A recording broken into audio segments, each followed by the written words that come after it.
Remember when you would get ridiculed for buying a brand new car? The moment you drove it off the lot, it had depreciated, its value had plummeted. But in today's climate, what if I told you buying used cars is a dumber choice than buying a new car?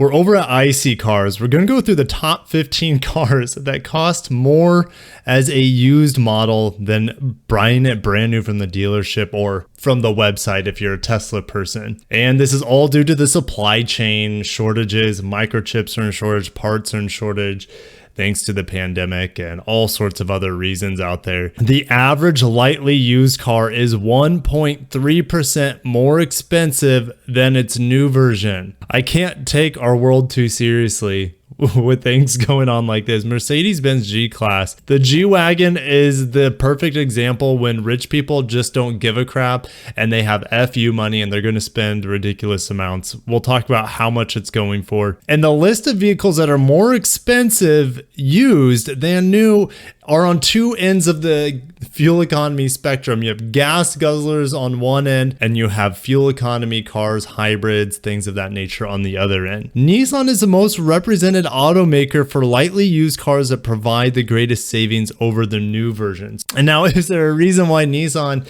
is the deal here? Well, probably. Their reliability, especially with their CVTs, does not have a good track record. So you are gambling a little bit in that regard, but that also depends per model, per year, etc. So do your research, but Nissan might be a good place to start if you want to buy an affordable used car. Just go buy like a Versa hatchback, you'll be fine. And here's the list. And before we get into it, if you're new to the channel, my name's Kirk. Talk about Japanese and Korean cars mainly. If you're not subscribed, I would appreciate you joining the 0.3% of viewers on my channel who are subscribed. And let's get into this list here, starting with the G-Wagon. It's costing $62,000 more than a new example. I mean, this is to the point where cars and buying houses and cars right now is very difficult for most people. But the people who have exorbitant amounts of money are just going to pay over sticker, whether it's new or used. They don't give a crap. They're just going to say, F you, I have the money, I get what I want, and here you go. G-Wagon is a prime example here.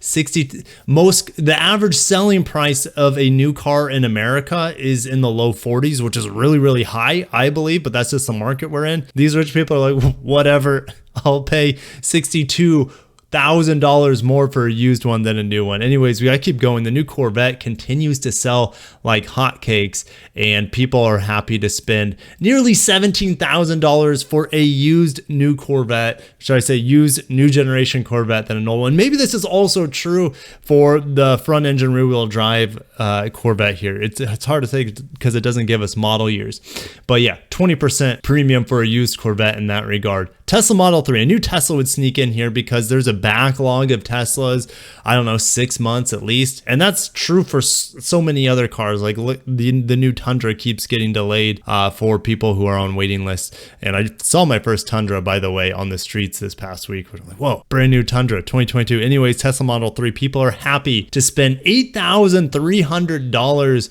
for a used Model 3. I mean, I get it. People want to have the latest and greatest, and Tesla's pretty much in that unique iPhone category in the car market. So yeah, we'll see how long they're able to retain this sort of price premium for their used and new cars, Tesla, because they're having all sorts of issues right now. The big thing being this phantom braking. The car just like screeches to a halt. That's going on right now. They just had a huge recall, more than 817,000 recalls over seatbelt chime glitch. The seatbelt chime's not going off, which is perfectly fine with me because if I have the ability to disable that seatbelt chime, I do it. I disabled it in my Prius.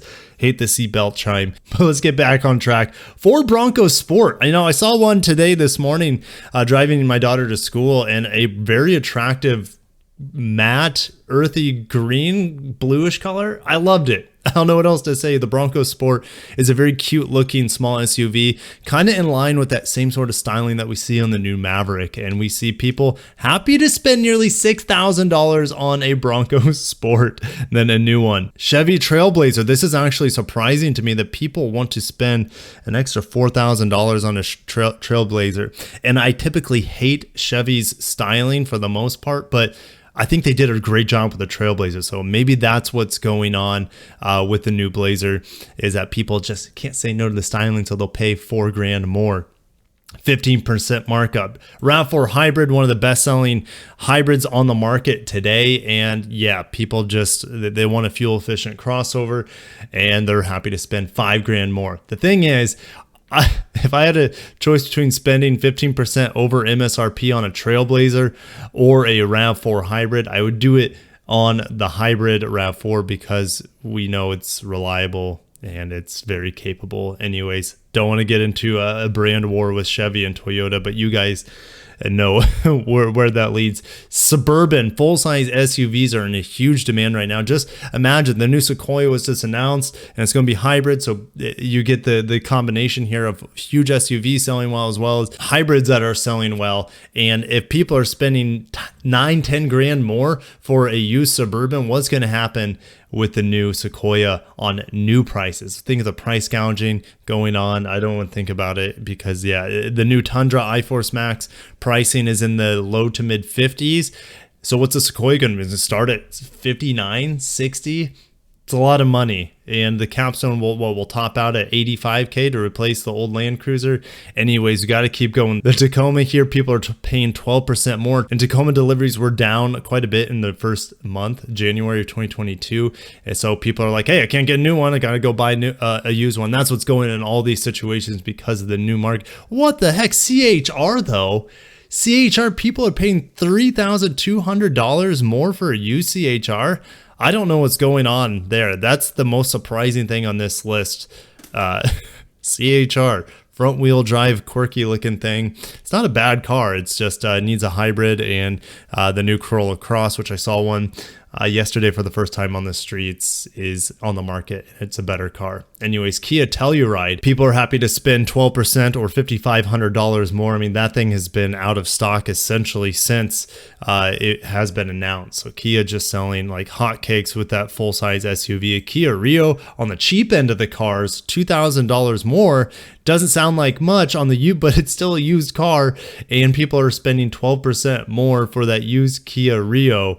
Yikes. Crosstrek.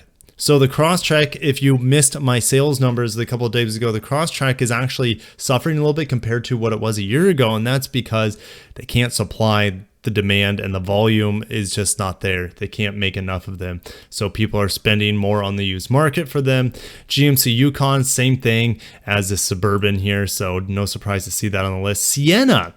We have a minivan on the list, and the new Sienna comes out as a hybrid. People want to have that utility of the minivan. There's nothing better than the utility of a minivan, by the way. It's the king of utility. But people also want to have 35, 36 miles per gallon on the new Sienna, and they're going to pay $5,000 more. How many years of gas? I mean, it depends on how much you drive, but how many years of gas is $5,000 that you're willing to buy a used one now and not wait 6 months or so for a new one from your dealer? Couple years at least of gas, and depending where you live. Anyways, Hyundai Accent, another cheap car, kind of like that Kia Rio. People are spending about the same more on the used market. The overall average, though, people are still spending more on a used car than a new car, lightly used, mind you. This isn't 5-10 years from now. This is probably 1 to 2 year old car that people are spending $553 on average more. I mean, that is offset largely by this G-Wagon at 35% more. But holy smokes, guys, what kind of world are we living in where used cars cost more than new cars? And new cars aren't exactly cheap right now, as there are a lot of price gouging going on by dealerships. So the worst part is that the price gouging is even worse on used cars than it is new cars. So I've been telling people ever since the second half essentially of 2021, don't buy a new or used car if you can help it. My friends over at Savage Geese, they just made a video talking about used car all car prices are just ridiculous right now, and no one should be paying these prices. I get it if you get into an accident, but if you have a working car, do everything you can to keep that car running, and don't pay over MSRP. Don't pay more for a used car than you would for a new car. That doesn't make any sense to me, but this is a world we live in. It's never made sense. So I'll see you guys in the comments below. I had a lot of fun talking about it. If you guys couldn't tell, I had a smile on my face nearly this whole time. I'll see you guys down below. I need to cut myself off. Catch you in the next video. A lot of things coming. MDX Type S. I will be going out in the next month or so to be driving that for you guys. It was supposed to be in January. The event got postponed. So I can't wait to drive that. Got the Acura hat in the background. I will be driving BZ4X this spring. And there's supposed to be a big Mazda event as well coming up. So can't wait to share that with you guys. If you made this far in the video, haven't smashed the like button, go and do that. Catch you in the next video. As always, peace out.